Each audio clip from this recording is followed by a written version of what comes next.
Halo teman-teman, perkenalkan nama saya Gigo Yudhistira dengan NIM A15 2022 02 365 dari kelas Leadership 9601. Di sini saya akan menjelaskan tentang review kritis dari konsep dan dimensi tentang kepemimpinan. Baik, kita masuk ke bagian pertama, yaitu definisi kepemimpinan. Apa sih kepemimpinan itu? Baik, dari teori yang pertama, menurut Sullivan dan Dekker pada tahun 1989, kepemimpinan merupakan penggunaan keterampilan seseorang dalam mempengaruhi orang lain untuk melaksanakan sesuatu dengan sebaik-baiknya dengan kemampuan tertentu. Menurut teori selanjutnya dari George Terry pada tahun 1986, kepemimpinan adalah kegiatan untuk mempengaruhi orang lain agar mau bekerja dengan sukarela untuk mencapai tujuan organisasi atau kelompok. Dari teori yang ketiga, Swanberg, tahun 1995, kepemimpinan adalah suatu proses yang mempengaruhi aktivitas suatu kelompok terorganisasi dalam usahanya mencapai penetapan dan pencapaian tujuannya. Dari ketiga teori ini, dapat disimpulkan bahwa kepemimpinan sebenarnya adalah proses mempengaruhi aktivitas kelompok untuk mencapai tujuannya. Kepemimpinan tak hanya tentang teori, adapun tentang dimensi kepemimpinan. Apa sih dimensi kepemimpinan itu? Dimensi kepemimpinan bukanlah tentang tindakan satu arah dari pimpinan kepada pengikut, tetapi merupakan proses interaktif dan dinamis yang melibatkan tentang tiga dimensi utama, yaitu pemimpin atau leader, bawahan atau follower, situasi atau situation. Dari ketiga hal tersebut dapat diartikan pemimpin yaitu atau leader, yaitu individu yang memiliki visi, mempengaruhi dan menggerakkan kelompok untuk mencapai tujuan bersama dengan kepemimpinan yang sangat dipengaruhi oleh karakter, gaya, dan kemampuan komunikasi seorang pemimpin. Yang kedua ada bawahan atau followers, orang-orang yang dipimpin yang memiliki peran aktif dalam mendukung, menjalankan, atau bahkan memberikan masukan terhadap keputusan dan arah organisasi. Dengan keterlibatan bawahan menjadi faktor penting dalam keberhasilan kepemimpinan yang dijalani. Yang terakhir ada situasi atau situation, dengan konteks atau lingkungan di mana kepemimpinan terjadi seperti kondisi sosial, budaya organisasi, kritis, atau tantangan tertentu. Gaya kepemimpinan yang sangat efektif tergantung pada situasi yang dihadapi. Padahal ini kepemimpinan tak hanya tentang uh, tiga hal ini saja. Adapun keperbedaan kepemimpinan dan manajemen. Dari kepemimpinan merupakan fokus pada inspirasi dan motivasi. Sedangkan manajemen ini fokus pada koordinasi dan pengawasan. Baik, kita lanjut ke gaya kepemimpinan. Gaya kepemimpinan merupakan cara atau pola perilaku yang ditunjukkan oleh seorang pemimpin dalam memimpin bawahannya. Dari slide berikut terdapat 4 gaya kepemimpinan utama, yaitu yang pertama demokratis, yang kedua ada otoriter, yang ketiga ada partisipatif, yang keempat ada laissez-faire atau kebebasan. Apa sih 4 gaya tersebut? Dari gaya kepemimpinan demokratis, yaitu pemimpin yang melibatkan anggota dalam diskusi atau pengambilan keputusan, serta mendorong kerjasama tim untuk mengutamakan musyawarah. Untuk yang kedua ada otoriter. Otoriter ini ada bagaimana pemimpin memegang kendali penuh dan bawahannya hanya sebagai pelaksana. Dengan tujuannya, keputusan terpusat pada pemimpin dan bersifat mengontrol. Yang ketiga ada partisipatif. Gaya partisipatif ini merupakan perpaduan antara otoriter dan demokratis, di mana pemimpin tetap melakukan arah tetapi membuka ruang diskusi dan masukan dari tim.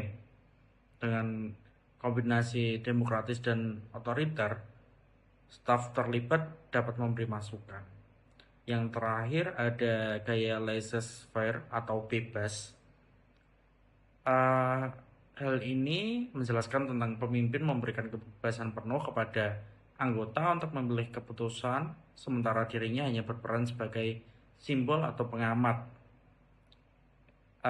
Jadi untuk laissez-faire ini kendali bisa dipegang penuh oleh anggotanya dan wewenang penuh uh, pada anggota dapat memberikan kesempatan bebas untuk berpendapat, sedangkan pemimpin hanyalah simbolik. Baik, kita lanjut ke analisis kritik pribadi tentang teori kepemimpinan. Hal ini berbicara tentang relevansi di dunia kerja. Teori kepemimpinan terutama yang menekankan pada gaya adaptif atau partisipatif sangat relevan dengan kondisi kerja modern. Banyak organisasi yang lebih menghargai kolaborasi dan komunikasi dua arah, dan fleksibilitas pemimpin dituntut tidak hanya memberikan instruksi, tetapi juga menjadi fasilitator dan pendengar yang aktif. Hal ini memiliki kelebihan dan kekurangan. Dalam kelebihannya, yang pertama, teori ini dapat menyadarkan pentingnya konteks dan situasi dalam kepemimpinan tersebut. Yang kedua, kelebihannya memungkinkan fleksibilitas gaya. Untuk kekurangannya sendiri, yang pertama, sulit diterapkan jika struktur organisasi terlalu hierarkis.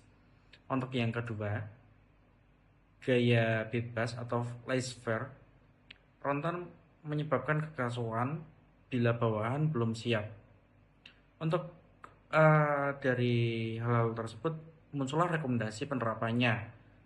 Mahasiswa atau pemimpin muda bisa mulai dari gaya partisipatif sambil belajar fleksibilitas sesuai kondisi yang ada pada organisasi atau kelompok tertentu.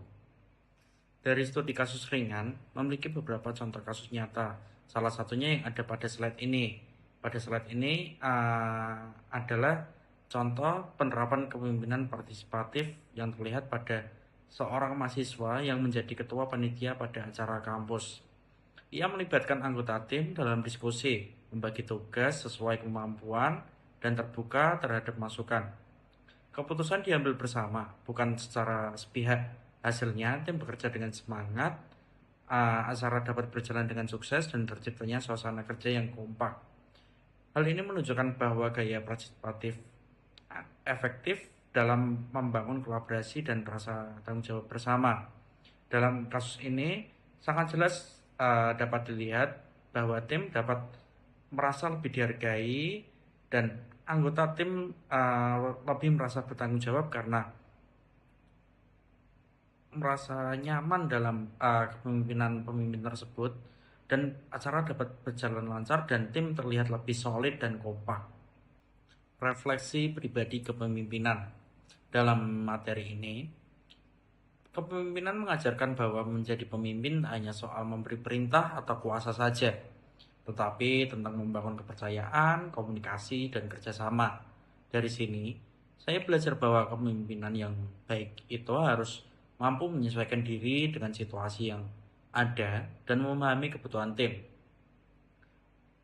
Dan gaya kepemimpinan yang saya ingin kembangkan adalah gaya demokratis partisipatif, karena saya percaya bahwa melibatkan orang lain dalam proses pengambilan keputusan dapat menciptakan rasa tanggung jawab, meningkatkan motivasi, dan memperkuat kerja sama tim secara keseluruhan, tapi tetap tegas. Dalam kesimpulannya, materi kepemimpinan menunjukkan bahwa tidak ada satu gaya yang paling benar atau cocok untuk semua situasi kepemimpinan. Kepemimpinan adalah proses dinamis yang mempengaruhi oleh pemimpin, bawahan, dan kondisi lingkungan atau situasi. Dengan memahami berbagai gaya kepemimpinan seperti demokratis, otoriter, atau partisipatif, dan laissez-faire, seorang pemimpin dapat lebih fleksibel dan bijak dalam bertindak dalam dunia kerja maupun organisasi. Keberhasilan pemimpin sangat bergantung pada kemampuan berkomunikasi, membangun relasi, dan menyesuaikan pendekatan sesuai kebutuhan tim dan konteks yang dihadapi. Tak terasa kita sudah sampai di penghujung video. Terima kasih atas kesempatannya dan perhatiannya telah memperhatikan materi dari awal sampai akhir. Saya berharap dapat memberikan materi yang bermanfaat kepada penonton. Sampai jumpa di kesempatan lainnya.